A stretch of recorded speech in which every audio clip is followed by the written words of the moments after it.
Beyond Reach podcast gives the voice to brands, athletes, organizations in the outdoor space industry. Through open conversation, you're going to discover their stories, their successes and challenges, but also their vision. Welcome to the podcast. Welcome, Dave, on the podcast. And like I told you, we're going to start with a little game so we can know a little bit about your taste. So are you more coffee or tea drinker? Oh, coffee 100%. Yeah, addicted. And do you take sugar with it?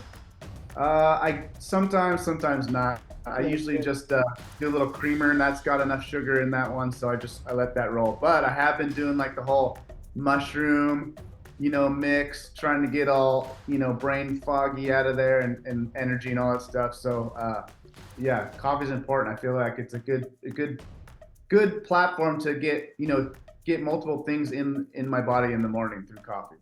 Perfect. Are you more like a sweet food type of guy or salty food? Yeah, I'm not a huge, I don't have a big sweet tooth, so I guess I'd say salty food. Like, I mean, And sure. if you have to name one of your favorite salty food? Man, I just like, it's funny. I'm definitely a foodie, so there's nothing I won't try to eat or, give it a go. So, I mean, it'd be hard to pick one because I'm definitely a foodie. I like having a good meal, like trying new food and all that. That's good. If you have to pick ocean or lake? Ocean, 100%. I grew up at the ocean, so We're getting it's there. We're getting there. We're gonna get there to your presentation. Surf or stand and paddleboard?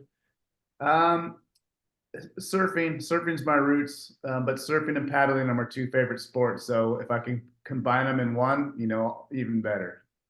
Perfect. So now here we go. Can you present yourself and tell us what you do? Yeah, well, my name's David Boehne. I'm the CEO and owner of Infinity Surfboards and Infinity SUP. The company was started from my parents in 1970, so we've been around for 54 years. So it's a little bit of a time, and we're based here in Dana Point, California, and yeah, independently owned, and we're right here by the beach, and we manufacture surfboards right here in this building right here in Dana Point, and yeah, live it, breathe it, think it, surf, paddle. That's what I do. That's perfect. And so I suppose it all started like handcrafted, but nowadays, what's kind of like a process? I'm a customer, I go on infinity.com and can I like order directly on it? How does it work and how do you process all those new orders? Yeah, for sure. Definitely, we make custom boards every day. That's kind of like the roots of what we do, the core of what we do. Um, Me and my brother are second generation surfboard shapers. So my dad's a surfboard shaper. He taught me and my brother how to Hmm. make boards. So that's what we do as a family. We do it here. As our label's kind of grown over the years, especially in the stand-up paddle side of things, we have moved on to some overseas manufacturing, so we could increase our distribution to other countries. It's very hard to send a 14-foot, very expensive stand-up paddle raceboard to, France, for instance. We do get those inquiries, but it's expensive. So now we have distribution in other countries that help with that. But surfing is still 100%, custom built pretty much from here. And we do use the CNC machine as well, but we do a lot of hand shaping here on site. That's good. So that's interesting that you were saying so that basically when you grew your company, what was the the big break that you see like what was the hardest challenge that you faced right away? Um, well, it's like my dad started making surfboards like, in the early stages of California surfboard manufacturing, right? So he's one of the oldest guys to do it. So um, fortunately for me, we kind of grew up in that scene and grew up in that era, and we're really kind of a legacy surf brand in California, Um, and then when stand-up paddling came about, um, same thing, since my dad was already making boards, people were approaching him to make stand-up paddle boards because you couldn't really get them anywhere. So, my dad is credited with, he's literally one of the handful of first guys to ever make a stand-up paddleboard, so we were making stand-up paddle boards before even people knew it was a sport, like back in early 2000s. And people don't really even consider it an industry until around 2009, So if you think about that, he truly is a pioneer in the sport. And as a brand, we're a pioneer in the sport. So um, just kind of a little bit of luck, a little bit of timing, and a lot of it's just having a passion. I mean, we do the sports, right? So we live it and breathe it, like you said. So it's not really work to us. We just kind of go with the flow and kind of try to grow organically and just try to stay authentic and stick to the plan. And that's just make really nice boards, and hopefully people like them. And yeah, and it's a lot of fun. So. That's good. But like, so like you're a pioneer, bro. Now that stand-up paddleboard is really like everywhere with, especially with inflatable stand-up paddleboard, foil paddleboards, and all sorts of different paddleboards. Uh, what's hard right now? Like, what's the difference for you? Because being a pioneer and being alone is one thing, but now it's, I guess, harder. Yeah. So. Sure. Yeah, yeah. I mean, look, there's a lot of other paddleboard brands out there. There's a lot of really good brands. There's Mm, many brands that are larger than us. mm, Uh, so we've always taken the approach to kind of stay in our lane. Don't try to be everything to everybody. mm.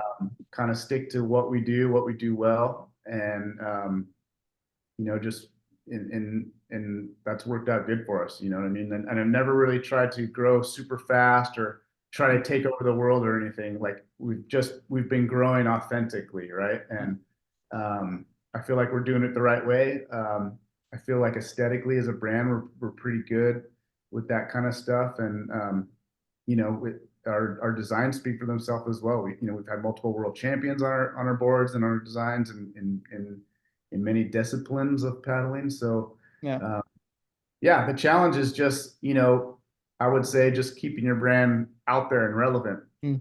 consistently. Yeah. And especially since there's no, it used to be easy. You used to just do marketing through the magazines, right? Because everybody core cup would have a magazine, and they're going to pick it up. They know that even though if they're not a fan of a brand, they're going to see it. They're going to at least come across your brand. But now without a magazine, you really have to look inside yourself as a brand to become almost your own media company, right? And I think that's where a lot of brands get challenged because it's hard, But I feel like for the size of company we are, I feel we do a decent job at it. And so that's interesting, diving into marketing and like how marketing has changed. Like you said before, you had just magazine, and then you had some video that came in the game, and then social media, so how do you manage that? Do you do it by yourself? Do you work with maybe some freelancers or video agency, or how do you manage that at the low cost, I suppose? You don't want to spend Yeah, too no, much for money. sure. It's like, how can you stretch a dollar, for sure is always like in marketing, right? Because you can spend a lot of money really fast. And, it's nice to spend money and usually it makes everything a little easier if you have a ton of money to spend on it. But yeah, I mean, fortunately for me, like I'm a really creative person. I dabble in a little bit of all that stuff, like editing, film, photos. I design all our boards, all that stuff. So a lot of that creative I'm able to do myself. Obviously, I don't have enough time to do all that, so I do have a handful of guys that I go to help me film things, edit certain things. Graphics, all that stuff. We don't have like an in-house art department. So yeah, I have a couple people that I freelance stuff to for sure. Um, but yeah, it's hard to, I mean, I'm still learning every day. It's so hard to like, choose like obviously like influencers, ambassadors. That's a whole thing now. Which, you know, collabs are always really important with brands that make sense, you know, that can elevate each other. Um, we still work with some industry like websites, blog type, you know, companies or you know sites like that. Um, so we do a little bit of that, but and a lot of it is really just like how can we get better at our own, you know, our emails? How can we get better at our own YouTube channel? How can we get better at our own, you know, Instagrams? Um, you know, that's kind of what we've been working on the most is like how can we get better like ourselves and then start figuring out who are the right partners to collab with, you know? Yeah. So Yeah, which is how like should you like that's the also the question of should you hire also like people to have like a creative department or communication department within Infinity to take care of all that, or should you hire freelancers on the go? yeah. But then the results are like up and down because they're not. So okay, so do you find it like it's a big struggle, like it's something that is worrying you a little bit of like Um, should I move that way or not that way, like what?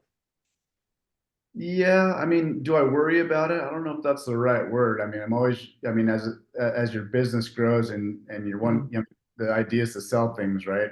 mm, So you're always thinking about it. mm, So, you know, it's just like a daily thing. It's not really a worry, I would say. But, um, you know, it does get overwhelming on, you know, what to concentrate on, you know, because you get hit up all the time from all these, you know, whether it is, you know, like these, now that the whole AI generated stuff and, you know, you get hit up by these influencers, you know, whoever it is, and you know, in the beginning you're like, oh wow, you just feel like you got to do them all, and then now you're like, you know, now you're like, okay, that doesn't really fit my brand, or yeah, I don't really need that kind of content. That's not doing me anything and stuff like that. So, um, yeah, I mean, I do think it's, you know, because I grew up doing marketing for surf brands before I took over this business, like, you know, large surf industry brands. So it's definitely a lot different when I did it back then. So was there a point where I kind of not panicked, but I was like, all right, I gotta kind of reinvent myself as a marketeer in a way, you know? And sure, that was like a little like, oh, you know, am I too old for this or what's going on? Like, do I need help here? Um, but it's also fun for me. So yeah, we've just been trying different things, and if it works, we do it. We continue to do it, you know. And if it doesn't work, we move on to something else, you know. So we're just yeah. trying. We're really at a point where we're just trying everything. And And so what's the if you have to name one, what's the top? What's the best thing? well, yeah, I would say obviously like direct to consumer is getting more important. Mm, Um, you know, you want to have great retail partners and service them and partner with them and we do all that. Um, but you know, if I had to rely on just retail partners, I'm not even a brand. You know what I mean? Like I wouldn't even be around. yeah. There's only a handful of dealers that truly are good at being retailers, right? That understand the way retail works and how to work with the brand. Um, so of course we have the handful of like good retailers that you know, we work with directly. If we have a sale or whatever, you know, we're communicating with them. We make sure it works for everybody and all that stuff. But direct to consumer, if you're a company and you're not taking a hard look at that, you're making a big mistake. And so one of the main things we've been doing is just, you know, we're a board manufacturer, right? We make boards.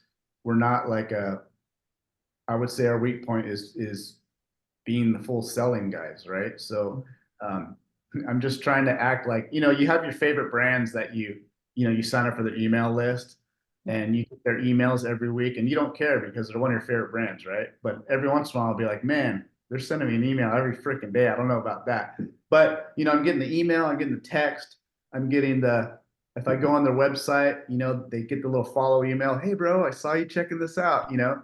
So we're trying to incorporate some of that into it in a tasteful manner, right? Like I'm worried about bombarding people, but I do it's worth it because it works on me, right? Like if this brand like bombards me for the week, I finally click on something because it's, appealed to me.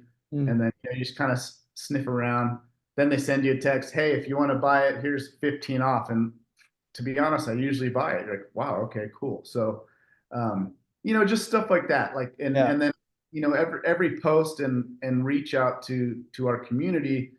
I don't Mm. want it to be about always selling something, right? Yeah. It's cool to like just try to build that community more through your own Yeah. channels. So I'm all about grabbing. I want to get as many emails as I want, as I can, and just kind of building that out from here, like the community. So it's either, it's going to be news, it's going to be updates, it's going to be sales. Of course, Yeah. we're going to try to sell you something, but hopefully I can provide some content that you like.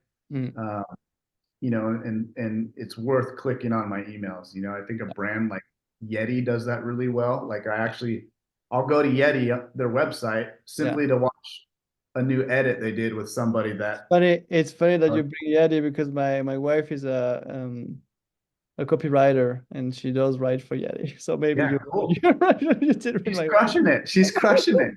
Yeah, yeah. No, but you know what I mean? Like Yeti Yeah. is a brand that sells coolers. Yeah. But I go there to watch their latest edit. Yeah. You know what I mean? And that's cool. So just getting inspiration from companies that I feel do it better than me, that I'm fans of. Yeah. You're doing good. Don't think they're doing better. You're doing very good, Hey, we're actually. trying. We're trying. Yeah. No, you're good. You're good. Really good. And so how do you we are sponsoring like one athlete. You're sponsoring many athletes. Um, how is that process? Yeah. I mean, it's a lot of work. It's a lot of work. Mm, And it's expensive as well. mm, Um, and like I said, growing up in the surf industry, I worked for smaller brands and larger brands. So I've seen how like a small brand has to like work with their little budget. And then I've yeah. been with a big brand where you just have crazy budget where they're like, doing crazy trips and all this stuff. So um, yeah, it's stand-up paddling. I do feel is one of the sports that athletes really help. There's you could ask different people and they say the athletes don't really matter that much, but because in before, like I said, we're early into the game of stand-up paddle, and we always had like fast race boards, for instance, and good sub surfboards. And my dad was known for making fast boards, but we never had that marquee athlete to go win an event, and kind of like stamp of approval of it. It was kind of more of an underground Mm, following that we had, but you couldn't get like, people just, they wouldn't even pay attention. So um, we finally committed to get a couple athletes, and at the time it was a young kid named Slater Trout who was kind of like like the LeBron James when LeBron James came in as a rookie. He was the hot new rookie, right? okay. So first of all, people were like, "Holy crap! Why is Slater Trout riding for a small brand like Infinity?" Right? So it got a lot of interest just like that because they're Mm, like, "Wow, if that kid is on that equipment, it's got to be good, right?" mm, And then of course, once he backs it up with doing good in races and stuff, all of a sudden, you're kind of legitimized. And um, so I noticed that right away. And then, just from Slater joining the team, we start getting bigger athletes wanting to ride our boards, right? So it just kind of grew from there. And luckily for me, Candace Appleby, who's the greatest stand-up paddle woman racer of all time, lives in our town. She's a good friend of mine. And we've had that relationship for a long time. We've won multiple world titles together. By luck, she lives here, right? And she's the greatest of all time. So um, we've got lucky in a lot of ways, but I always bring it down to like the best of the best are not going to ride boards they're not confident on. And I think people understand that, right? Like, yeah. um, and it works. So athletes are expensive. They take a lot of time. A lot of times I mean, they're very grateful, but I think they don't. they never understand how much anything costs, right? Yeah. And of course they want, and I try to support them as much as I can, but Yeah. yeah, it's just trying to be smart with it and Yeah. you know, just trying to accomplish as a team. Yeah. And do you have like kind of like minimum criteria? Like what do you look at? For example, I'm taking Julia Johan because she came on the podcast. Yeah, She's doing really really good with her Instagram, lots of yeah, stories, lots of like posts. yeah. Um, like she works in marketing as well. She's starting a vlog soon, I suppose. I guess Yep. she talked Yeah, about. I was pushing her to do that because Yeah, like she's one of the better ones in the entire sport at yeah, social media, right? yeah. Um, yeah. So So how picky you're but because I understand that you have the results that are very important, but you also yeah, have the other side, which is the social media aspect of it. So how do you balance that out? yeah, I would say it's evolved over the years, but the number one thing was do you fit the brand, right? Do you Yeah. fit the brand? Does your personality and the way you are Mm. and the way you go about things and does it fit the brand? That's number one, right? You could be the fastest person on the planet and the best paddler ever, but if you don't kind of fit the brand and kind of fit into what we're doing, you're useless on the team and for them and myself. So that's number one. Number two, I would say obviously you have to be a good paddler, right? But you don't have to be the best paddler. It's more of someone being like super passionate. I know they're doing it every day. Like this is what they do. Um, and then I mean, I'd be lying if I don't look at the social media because that's how it is these days. You get you're forming a relationship. They're basically an employee, a marketing employee now. So if your social media is bad, I mean, the other criteria has got to be way up there, right? Like you better be winning some races. You better be getting out there.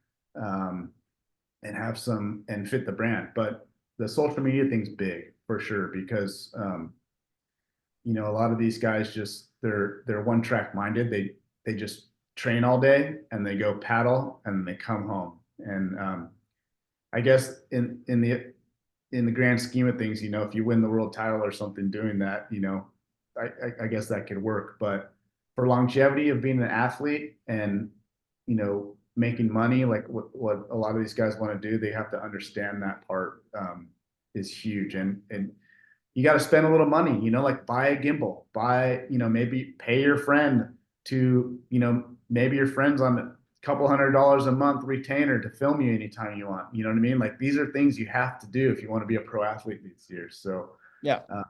but yeah, as far as criteria too, like, regional too, if there's a spot I need to fill, like that we feel that, we don't have a representation there. That's something where, okay, we could overlook some other things, but you're feeling this really good, gap that I need here, for Yeah. instance. Yeah.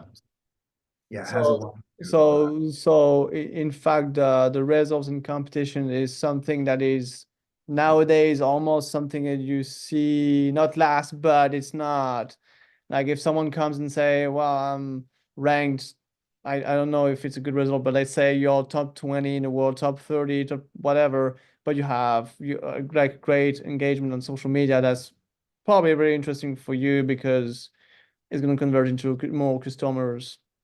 Uh, Yeah, so yeah. If you're winning races and no one knows about it, yeah, it doesn't do anything for anybody, you know? exactly. That's So, good. yeah, exactly. But yeah, I mean, I would say it's more of like I would say the more important things is just yeah, your social media, Mm, your personality, yeah, where you live geographically, how much you get out there during to see the world and race against yeah. the best, and And yeah, when you're saying social media, so because like social media is like a really big word, yeah, what's like if you have to classify uh TikTok, Instagram, YouTube, LinkedIn, Facebook, what would be from Like if you have to rank them, how would you rank them? Yeah, I'm not a big TikTok guy myself, but I know we've been, that's been a topic around here. Mm, Obviously Instagram, um, Facebook isn't as important, but you'd be surprised that for older people, it does mm, kind of reach a yeah. lot more than Instagram. But really, what I'm focusing on lately is YouTube. I feel YouTube is kind of the foreseeable future. A little bit more, not necessarily higher quality content, just longer format. Kind of more personalized content. Rather Mm, than like when I see an influencer do like the typical, like say they're representing some drink or something, yeah. and they're all like, you know, they drink it and then they like kind of work out, take a drink again, and they go for the run, and they're all like, yeah, with a drink. Like no one's watched that and buying that drink. You know what I mean? Like that is done. Yeah. So just more of like a personalized, almost like vlogs, stuff like that. That's why I've been pushing Juliet to go that route because I know she could do it really good. And she's good. So, YouTube, I think, is going to be a big one, at least for the foreseeable future. Yeah. So that's what we've been kind of channeling our concentration on a little bit here. Yeah. And what do you think about LinkedIn? Do you consider? Um, LinkedIn, it's funny. I used to be on LinkedIn um, back in the day, and I'm not. But I hear more and more people talk about it, and I was just asking somebody about, I'm like, what's your deal with LinkedIn? Because, he owns his own company, and it's not like because it used to be like you're looking for a job, like a resume platform, right? And Yeah, yeah. so like I guess it's like a networking thing. I don't know. I haven't been on it much, and maybe I'm missing the boat, so I can't speak on it that much. Well, I've heard like a real estate agent, which is a friend of mine. She said, yeah, like LinkedIn is for people out searching for jobs, just like you said. But yeah, no, they like what's funny nowadays is that all the content that you produce, you can share it on LinkedIn. So it's pretty easy to transfer it. And it's just the tone that is different because on Instagram, you're trying to entertain. So say something funny or trying to have like a response about something like that is light. So it's a light subject when LinkedIn is more business to business oriented. And so that's why I was asking because for athletes, for myself, I think that athlete or like they have just like Juliette Duhaime should be on LinkedIn because she has a wonderful personal brand that she needs to develop and she needs to talk to brands and she needs to showcase her business side of it. Uh, Sure. what you think about that? What's and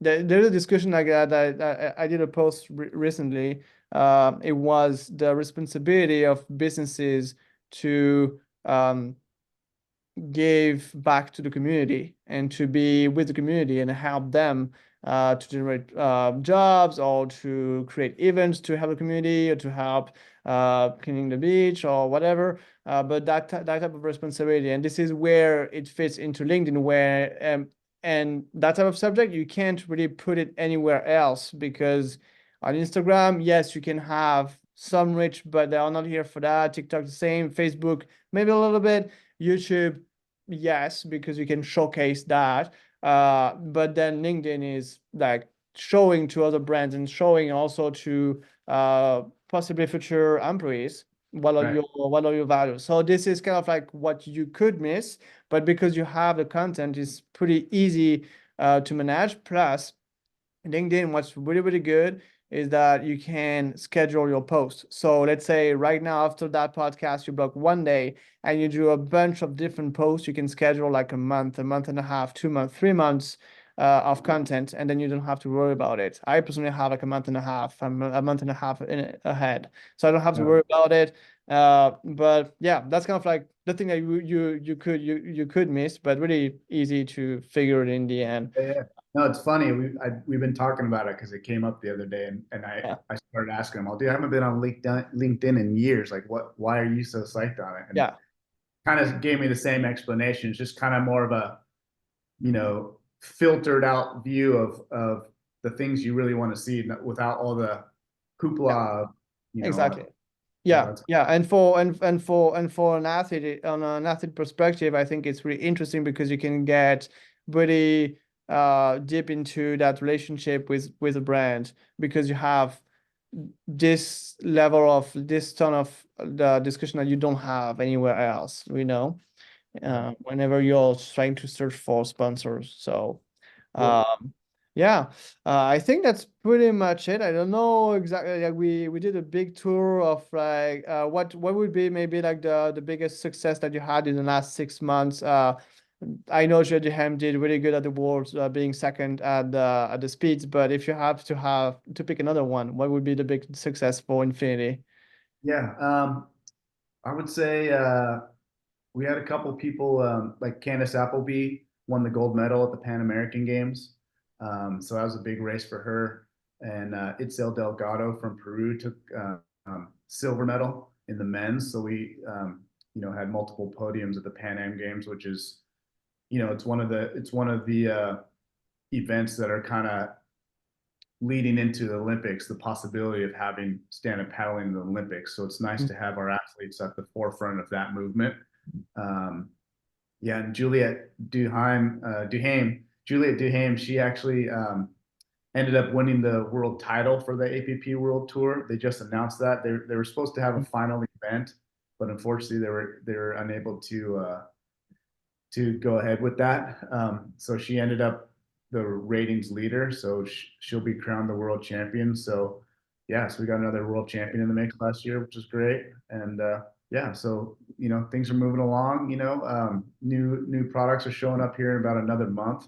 Yeah. So excited to launch a couple new products. And yeah, we already got our season going. A couple races here. We go to North Carolina next month, and we'll be doing the tour. So yeah, lots of fun stuff happening for sure. And about like female presentation in the stand-up paddleboard and like pretty much everywhere. What do you think about it? Because I see so many women entrepreneurs and women in general that are like, I feel that we talk a lot more about female now, like over men almost. Like Sure. Yeah. every entrepreneur that I meet, or there's a female, and they're all like founders, co-founders, pro athletes. But what do you think about that? Yeah, I think the female thing, there's a lot of good racers now, and they're all legit and they're fun to watch. It's almost like there's not as many as the men still, so it's a little tighter, a little more competitive in a way. So it's fun to keep track of it. It's like I don't know. It's like I enjoy watching female golf, like because I just they're good and it's fun to see them, and I enjoy watching the female surf tour. Um, I think it's sometimes there's more storylines in the females than there are the men, right? Mhm. And Yeah. so I don't know. It's cool to see girls, training and doing it. And like Juliet's a perfect example. Like I discovered her. She went on a whim. She paid her way to go to the APP World Tour in New York one year, and she stood out to me. She didn't. I don't think she made the finals or anything, but I remember going, "Wow, she's got a lot of talent for like who is this girl?" So kind of kept tabs on her and followed her and eventually we started working together. And then, once she got the support, I mean, you see what happens. So, Yeah. um, yeah, it's just been fun to watch. So, yeah, women are kicking ass. Yeah, yeah, no, for sure, for sure. And I think that also in the mindset, like you said, it's more competitive, but it's also, I think, more authentic. They are more authentic than men, and it's because we do have egos, and I think the ego is really different. So that way, on the sport industry, like supporting women is all.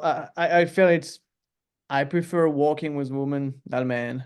It's not, Yeah, not yeah, not because I want to be on top of them, but yeah, because I think it's like the conversation is easier to manage, and you get a lot more done yeah. also. Yeah, that could be true. That could be true for sure. Yeah, you have to pick the right ones, but I'm not saying they're all good, just like man, but yeah. That's Yeah, well, good. fortunately for me, I have a really strong women's team on both sup surf and sup race, and like you said, they're all just super fun and some of my favorite people to be around. Oh, So yeah. we're lucky that way for sure.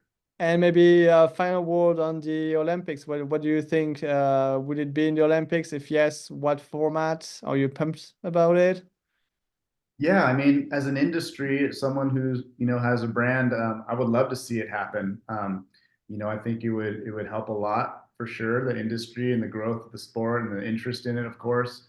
Um, you know, um, there's rumors about it that it might have happened, as soon as the next one, but we just got the word that it's not going to happen. So now we're waiting for the next 4 years. Hopefully it could get over that hump.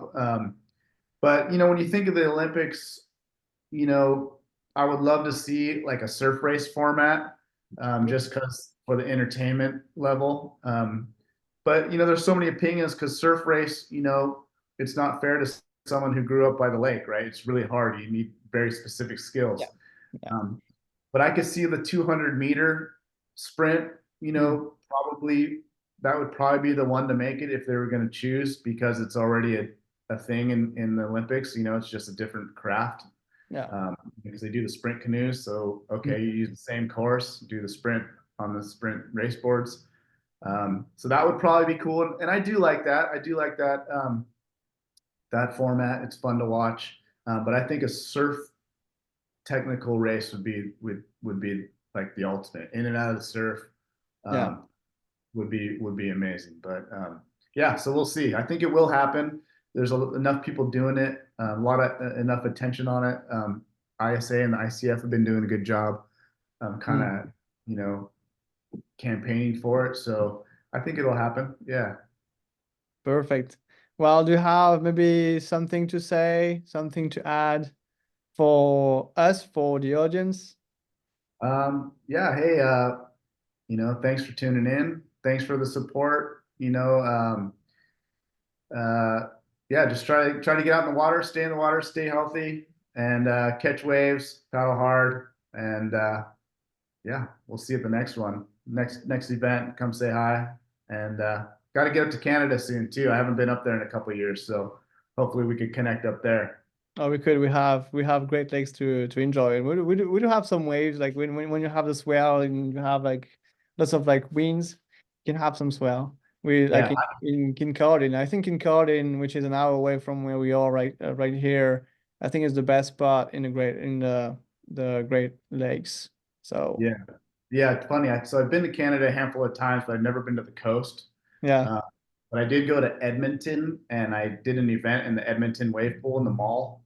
Have you heard about that? No. So we had a paddle event in the wave pool in the mall. There was a stand-up paddle surf contest that I flew Okay. there to participate in, and then our distributors located in Barrie, so I've Mm. been up there for a couple of flatwater race events to hang out with them. So yeah, I got to get to the coast sometime. That'd be cool. Yeah, that would be cool. Well, happy to meet you in person, that's for sure. Right on. And you guys are welcome down here anytime. Come down to Cali. We will, we will. We just have to find some people and then we will come and stay for a month and create a bunch of content and have fun. That's for sure. My That'd be cool. pleasure. Well, thank Right you on. for being on the podcast and thank you for all the people that has joined us on this episode. I hope you liked it, both video and audio. And yeah, make sure to follow Infinity on Instagram. And we'll share all that content as well a little bit on Instagram so you can look at it. And yeah, thank you very much again, Dave. And I see you very soon, I hope. Yeah, right on. Appreciate it. Thanks a lot. We'll talk to you later. Thank you.